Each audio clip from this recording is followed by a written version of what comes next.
continuamos aquí pues celebrando este día especial de la revitalización de las lenguas maternas aquí en Ecuador y también en nuestra provincia de Imbabura. Y nuestro tercer invitado es Mashi Emilio Guamán, vicepresidente de la Asociación Quichua Camaxisari. ¿Sí lo dije bien?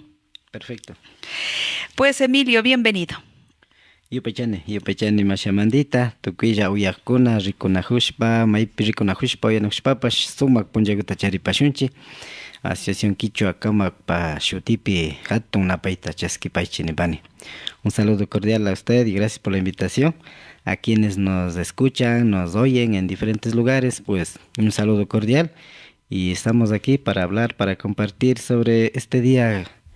Bueno, ayer era el día especial. Sí, ayer el día. Sin embargo, todos creo que, bueno, de alguna forma por el feriado estaban en otras actividades, pero no hemos dejado de estar pensando en que esta fecha siempre se debe valorarlo.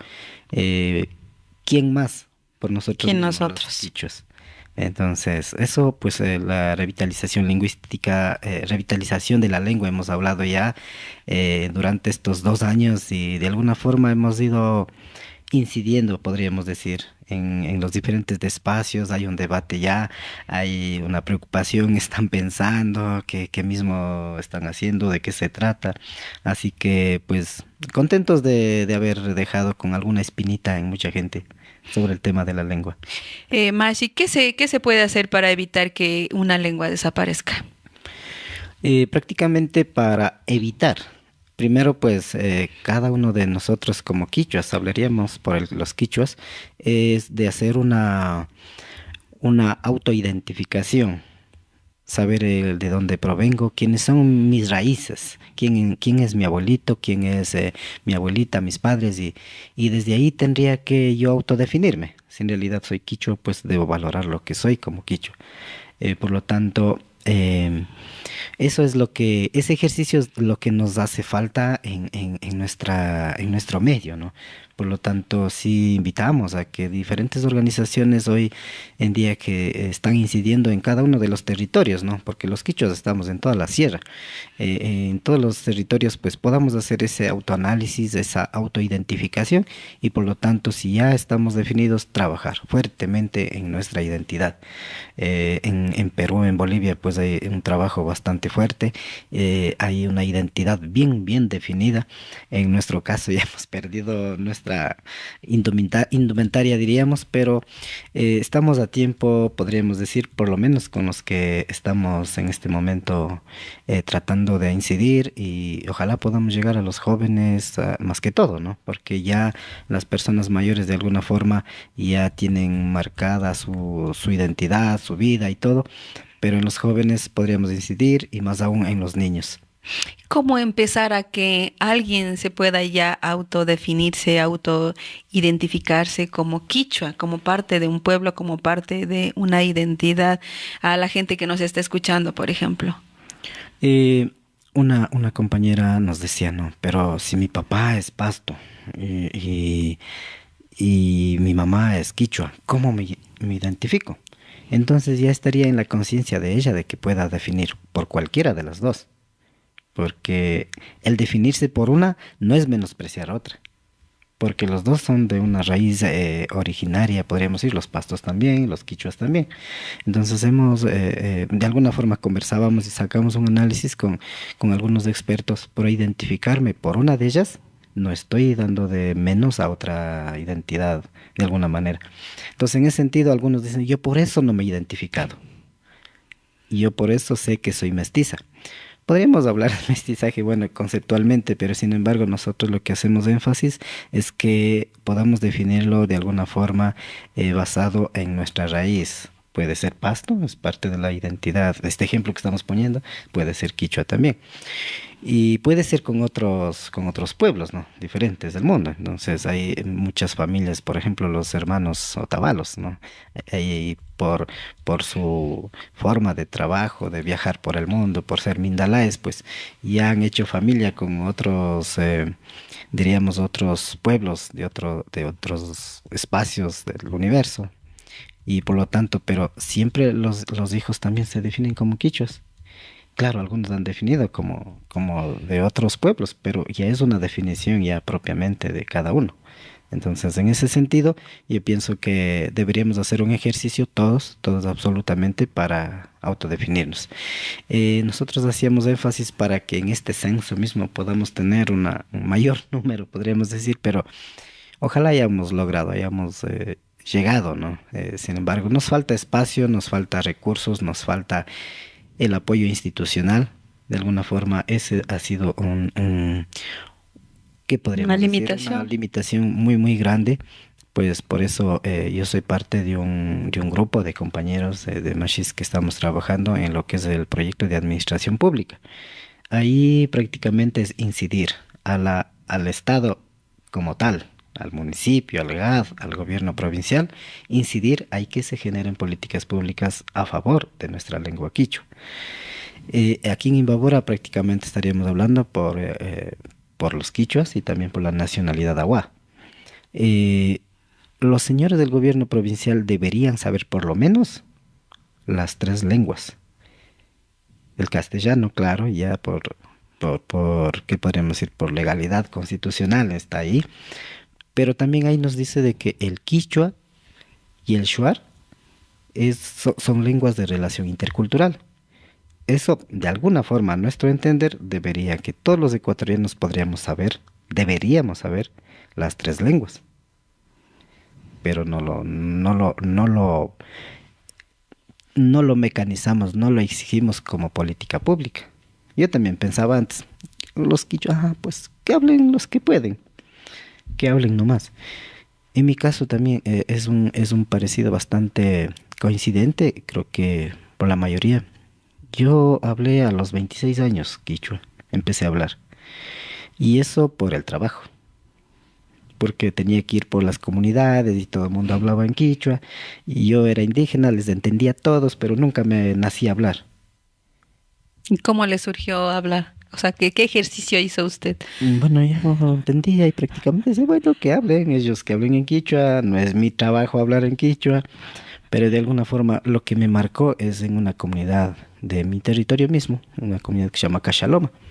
Ahí trabajaba con niños en una ONG, seguramente haya escuchado, hoy ahora creo que se llama Child Fund, antes se llamaba CCF del Ecuador. Ahí tenía que visitar las familias, tenía que hacer reuniones, talleres. Sin embargo, ahí en Cachaloma los niños jugaban en quichua, los jóvenes, los partidos de vóley, los juegos que Todo hacían en en el idioma quichua, quichua. los mayores no se diga, todo el mundo hablaba en quichua, y yo era el único indígena que no hablaba quichua, pero les entendía. Entonces dije, a ver, aquí algo está pasando, entonces tendría que yo, empezar a hablar. Y ahí ponía muchas limitaciones, ¿no? Decía, ¿por qué mi mami no habrá enseñado? Mi papá no habla. Pero mi mamá sí, siempre habló quichua con todo el mundo, pero menos con nosotros. Y cuando una vez yo ya empecé, pues, ¿no? A dar mis primeras palabras, diríamos así, ya iba de a poco hablando. Y una vez en una asamblea de la comunidad hablaba en quichua, pues mi mamá lloraba, ¿no? Yo decía, ¿por qué será que llora? O sea, yo le pregunté, porque nunca habíamos hablado de estos temas. Entonces decía, yo no quería que aprendas el quichua. O sea, ¿pero por qué? Ella no lloraba no de la alegría, Para mí sino de que la lloraba de, tristeza. de la alegría y de la tristeza. De la tristeza porque en su tiempo, bueno, había muchas haciendas y todos mis tíos fueron trabajadores de las haciendas y cuando decía ahí, mi mamá decía, o sea, a mi tío, o sea, a mi hermano le maltrataron. ¿Hasta dónde? Porque él habló quichua. Ya en la tarde los mayordomos no querían que se alce, querían que sigan trabajando, pero se rebelaron ahí hablando en quichua. Ya basta, hasta aquí nomás, pero en quichua. Y ahí es cuando les castigaron, les maltrataron, y por eso en la Era un conciencia idioma de rebelión también, pues en ese momento, claro, ¿no? pero mi mamá lo tomó de que, bueno, nunca voy a querer que a mis hijos les maltraten como a ellos, por eso no voy a enseñarles. Pero cuando yo ya aprendí, yo sentía de las dos formas, o sea, la alegría y la tristeza. La tristeza por ese lado, pero la alegría también de que llegaba a su conciencia de mi mamá, de que sin haber ella enseñándome el quichua, yo logré de alguna forma. Ahora no puedo decir que yo soy expertísimo en quichua también, pero sin embargo podemos ya de alguna ¿Y en su manera... familia habla el quichua con sus hijos, sus hijas? Poco a poco hemos ido. No somos como docentes en quichua, pero mis hijas han ido al curso de quichua para que se pueda interactuar, de alguna forma tratar de incidir, porque eso es lo único que es lo que queremos, de que nunca es tarde para aprender. Cuando nosotros queremos, de alguna manera podemos decir que sí. A pesar de que hoy en día la globalización está en todo sentido, pero en este campo de la lengua puedo decir que es un riesgo. Es un permanente riesgo porque nos están enfocando a una única lengua, podríamos decir. Las lenguas muy hegemónicas que lo llaman los vascos, o sea, sin medir, sin darse cuenta de pronto. Pero estamos aquí para decir de que por el conocimiento y los cursos que hemos tenido en diferentes espacios sobre estos temas, de que podamos dar el valor y a ese valor nosotros decirles de que ya tenemos derechos lingüísticos. Si yo hablo en quichua y cualquier funcionario de cualquier instancia pública no me entienda, visto desde mí, él tendría que ver cómo entenderme. ¿No es cierto? O sea, si a nosotros nos obligaron a hablar el castellano, pues, ¿por qué no poder hacer un pequeño esfuerzo desde las instituciones públicas, teniendo todo el aparataje institucional, incluso presupuestario, pues trabajar en ello también? ¿Qué debería hacer el Estado para que se mantengan las lenguas? Y de alguna forma nosotros estamos insistiendo de que podamos, bueno, ya tenemos una ordenanza aquí en el Cantón Ibarra. De los pueblos. Sí, pero estamos trabajando también dentro de ese mismo consejo para tener un reglamento, para que ya se pueda ejecutar, ¿no? Muchas actividades. Algo ya se ha venido ejecutando, hay esa predisposición, pero yo diría de que no hay al 100% la voluntad política. Voluntad para poder trabajar, ¿sí? Solo un ejemplo nomás le pongo. ¿Cómo incentivar a los funcionarios? Y algo nos puso Maximilian los ejemplos de cómo podría ser. Pero yo siento ahí, yo soy parte también del Consejo de Protección de Derechos, delegado de Pueblos y Nacionalidades. Entonces ahí, por ejemplo, se buscaba una persona para trabajar en el Consejo Cantonal. Mi sugerencia era de que esta persona, a más de los conocimientos académicos, de todos los niveles que tenga también, o sea, debería tener también conocimientos básicos en quichua. Dentro del Consejo, siendo una instancia donde nos debe cobijar de derechos a todos, se opusieron. Más que oponer, me dijeron que esa es una discriminación. Imagínense si o sea, claro, no los propios funcionarios, sino a la otra gente que conformamos el consejo.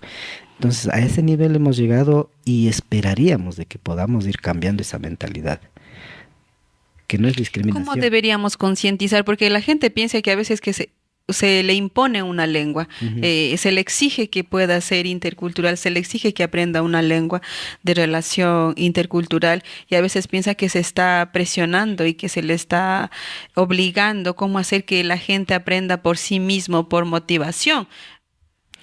Sí, justamente la motivación sería el camino más idóneo para que se pueda identificarse y quererle, amarle a la lengua como tal, nuestra lengua. Sin embargo, ha faltado mucho de eso también. No hay motivadores en quichua.